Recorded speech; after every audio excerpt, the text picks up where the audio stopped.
Marseille Business, avec la Caisse d'épargne CEPAC, partenaire bancaire des acteurs économiques de son territoire.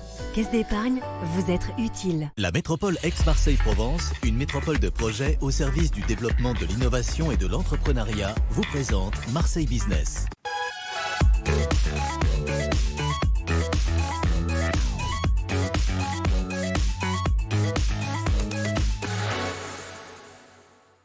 Bonsoir à tous, soyez les bienvenus dans Marseille Business, l'émission de BFM Marseille-Provence consacrée à l'actualité économique dans notre département. Aujourd'hui, nous allons parler de la société Cap-Vert Énergie qui produit de l'énergie verte partout dans le monde, qui est basée à Marseille avec son président. De l'autre côté de cette table, comme chaque mardi, c'est Laurence Bottero, rédactrice en chef de La Tribune pour la région Sud. Et on va commencer avec toi, Laurence, tu vas nous présenter le chiffre éco de la semaine.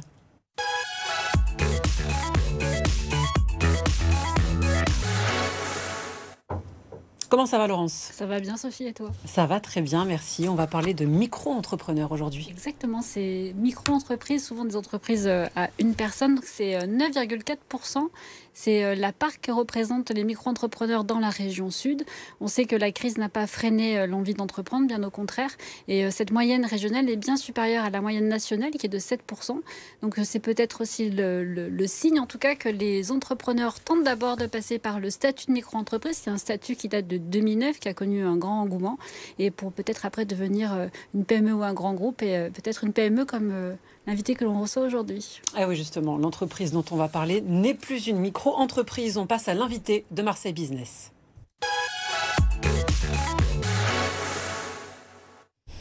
Pierre de Froidefond, bonsoir. Bonsoir Sophie. Vous êtes le président de Cap-Vert Énergie. C'est une société marseillaise basée à Marseille qui produit de l'énergie verte. Pour commencer, lorsqu'on parle d'énergie verte, on parle de quoi concrètement ? Alors CVE, effectivement, pour présenter CVE, j'ai l'habitude de dire que nous sommes un mini EDF 100% renouvelable et 100% indépendant. Donc nous produisons à la fois de l'électricité verte et du gaz vert. La particularité de CVE, c'est que quand on a créé l'entreprise avec mes deux associés il y a maintenant presque 13 ans, c'est qu'on avait une vision, on avait une conviction assez claire.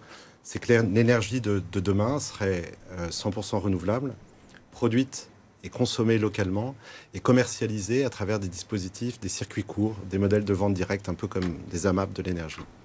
Justement, ce principe, ça s'appelle l'autoconsommation. Vous avez commencé avec les États-Unis, puisque les États-Unis étaient beaucoup plus en avance, en tout cas mentalement. En tout cas, les mentalités étaient très ouvertes à l'autoconsommation. Ce n'était pas le cas en France. Est-ce que le contexte énergétique tel qu'on le connaît aujourd'hui favorise l'autoconsommation ? Alors oui, effectivement, quand on regarde notre contexte énergétique actuel, on est face à trois grands défis. Un défi qui est celui de l'urgence climatique, un défi géopolitique avec la question de la souveraineté énergétique qui s'impose à nous de façon de plus en plus prégnante avec les événements en Ukraine. Et puis un défi économique avec la flambée des prix de l'énergie. Donc dans ce contexte-là, ce que nous observons, c'est que les entreprises sont de plus en plus enclines à trouver des solutions d'approvisionnement en énergie verte locale. Et elles sont de plus en plus attentives à leur facture énergétique, à leur empreinte climatique. Donc face à ça, elles s'adressent à nous, CVE. Alors on ne dit plus Cap-Vert Énergie, on est CVE, et CVE, ça veut justement dire changeons notre vision de l'énergie en raison de tout ce qu'on est en train d'évoquer aujourd'hui. Vous changez de nom comme ça en cours de route ? Alors on a changé de nom parce qu'on s'est développé à l'international et on a cherché un nom qui symbolisait justement cette nouvelle trajectoire. Donc pour répondre à votre question, l'autoconsommation, c'est quoi ?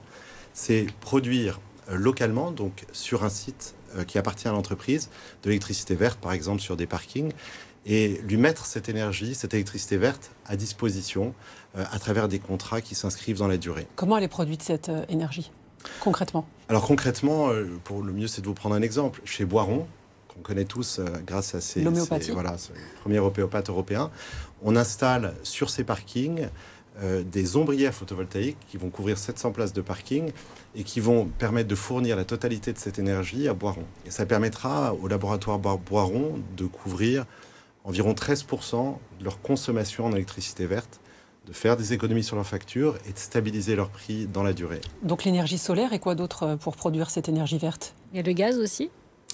Alors ça, c'est l'autre pan de l'activité de CVE. On est également sur le gaz vert, en fait la méthanisation. Donc là, on offre à la collectivité des services un peu différents. On vient traiter les déchets organiques, ça peut être les déchets des cantines de la collectivité, ça peut être les invendus de yaourts des supermarchés. on les traite, on les valorise et on produit localement un gaz vert qui s'appelle le biométhane et qui est utilisé par nos clients industriels, collectivités, agriculteurs. Et à côté de ça, il y a autre chose, c'est qu'on... Pardon, allez-y. Non, allez-y. Je te laisse terminer. C'est que ce processus vertueux nous permet également de produire un fertilisant vert, donc un engrais. Vous savez en ce moment que l'engrais est terriblement touché par la hausse des prix de l'électricité. Donc nous, on produit un engrais local qui va permettre de fertiliser les champs des agriculteurs situés autour du projet. Donc on est vraiment dans l'économie circulaire.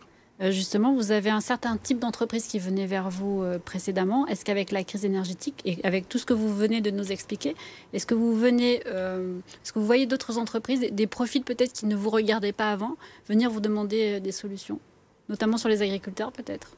Oui, alors c'est très juste. En fait, cette triple urgence climatique, économique et puis celle de la souveraineté qui s'impose à nous, s'impose aussi à l'ensemble de nos entreprises et à l'ensemble des secteurs économiques.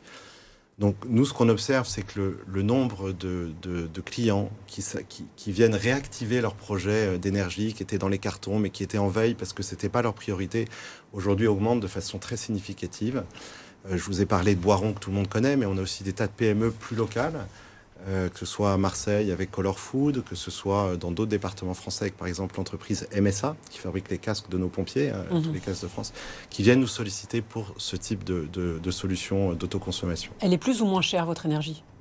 Plutôt moins. Moins cher ? Plutôt moins que plus. En fait, même aujourd'hui, si on compte l'installation des panneaux solaires qui parfois peut être très élevée. Ouais. En fait, les prix ont été multipliés jusqu'à 20. Donc on est passé d'un tarif de 50 et on est monté jusqu'à un tarif de 1 000 € du mégawattheure. Donc c'est pour vous dire, Sophie, c'est astronomique.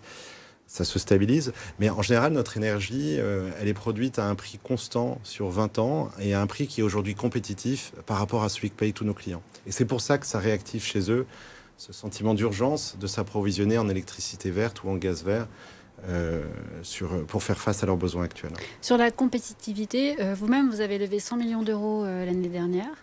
Est-ce qu'une autre levée de fonds est prévue, puisque vous parlez d'international, on parle d'accélération aussi peut-être de projets. Est-ce que ça pourrait servir votre développement ? Alors, nous avons effectivement fait 2 levées de fonds récemment. En 2020, une levée de 100 millions d'euros auprès d'ICG pour financer l'accélération de notre développement et notre développement international. Et en 2021, on a fait une levée spécifique de 30 millions d'euros auprès de Sven. Là, c'est pour financer spécifiquement le développement de notre activité de méthanisation. Notre ambition, c'est de devenir un leader indépendant français du gaz vert. Et on pourrait envisager de faire d'autres levées de fonds, notamment parce que les opportunités de marché sont nombreuses et qu'on veut se doter des moyens pour en profiter, mais toujours avec des acteurs qui partagent nos valeurs, qui sont alignés avec notre vision stratégique, plutôt des fonds verts, et qui préserveront, qui seront attachés à la notion d'indépendance à laquelle on tient. Dernière question. Peut-être, oui, effectivement, sur une autre énergie dont on parle beaucoup et qui est assez développée dans la région, il y a beaucoup de projets autour d'elle, c'est l'hydrogène. Vous vous y intéressez ? Et de quelle façon ? Oui, alors ce qui est intéressant avec l'hydrogène, c'est que c'est une énergie qui est à la convergence à la fois de l'électricité verte et du gaz vert. Un chiffre, 60% du coût de fabrication de la molécule d'hydrogène, c'est l'électricité verte. Alors nous, on est parfaitement situés puisqu'on est doté de cette double expertise. Et puis ce qu'on regarde dans l'hydrogène, alors oui, on s'y intéresse. Et ce qu'on regarde, c'est plutôt le développement d'écosystèmes territoriaux, toujours de façon locale, hein, comme je vous l'expliquais dans la stratégie. Et donc on a décidé d'ouvrir 2 recrutements dans l'hydrogène et d'incuber cette activité-là, en gros, dans notre direction innovation pour commencer, et puis pour poursuivre ensuite des développements futurs. Une petite dernière. Une petite dernière. Vous êtes entreprise à mission depuis peu. Pourquoi ce choix ? Ça apporte quoi ? Alors pour nous, être entreprise à mission, c'était concrétiser, l'ambition que nous portons avec Hervé Lucas, hein, mon associé, depuis la création de CVE, qui est au-delà de la production d'énergie, qui est une attention c'est la volonté d'avoir plutôt un impact, à la fois sur l'environnement, sur le climat, mais aussi sur la société. On a matérialiser ça par le choix d'être entreprise à mission. Ça a été voté en Assemblée Générale le 31 mai dernier. Mais au-delà de ça, c'est la mise en musique de l'engagement porté par l'ensemble des collaborateurs de CVE. Merci beaucoup Pierre de Froidefond d'être venu sur le plateau de Marseille Business. Je rappelle que vous êtes président de la CVE. On passe à l'entreprise de la semaine avec Laurence. Une entreprise qui va nous donner chaud. Oui, très chaude de toutes les façons possibles, c'est la pimenterie plein cagnard. Oui. C'est un projet qui est porté par un homme et une femme. Et donc leur volonté, c'était de développer des piments rares. Et c'est ce qu'ils ont fait après 2 années de recherche et de développement. Donc il y a des piments un peu partout, notamment du Pérou. Et donc il n'a rien à envier à son homologue de Cayenne puisqu'il est aussi fort, mais peut-être un petit peu plus fruité. Et aujourd'hui, la pimenterie plein cagnard s'intéresse à d'autres variétés encore de piments et peut-être même au poivre. Et ça intéresse les chefs, évidemment, puisque circuit court oblige et les épiceries fines. Cuisine relevée, tu aimes bien ça, toi? J'adore. Moi aussi. Merci Laurence. On passe au calendrier éco de la semaine.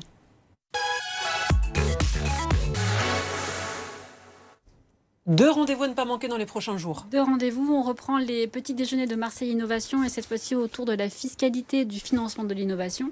Donc il y a 2 dispositifs qui existent et que les entrepreneurs connaissent bien. Je suis sûre que notre invité connaît bien aussi. C'est le CIR et le CIEI, c'est-à-dire le Crédit Impôt Innovation.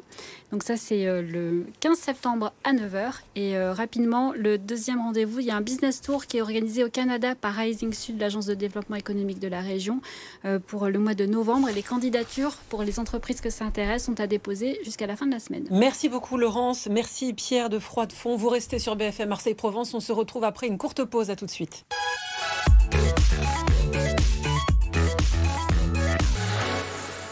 C'était Marseille Business avec la Caisse d'épargne CEPAC, partenaire bancaire des acteurs économiques de son territoire. Caisse d'épargne, vous êtes utile. La métropole Aix-Marseille-Provence, une métropole de projets au service du développement de l'innovation et de l'entrepreneuriat, vous présente Marseille Business.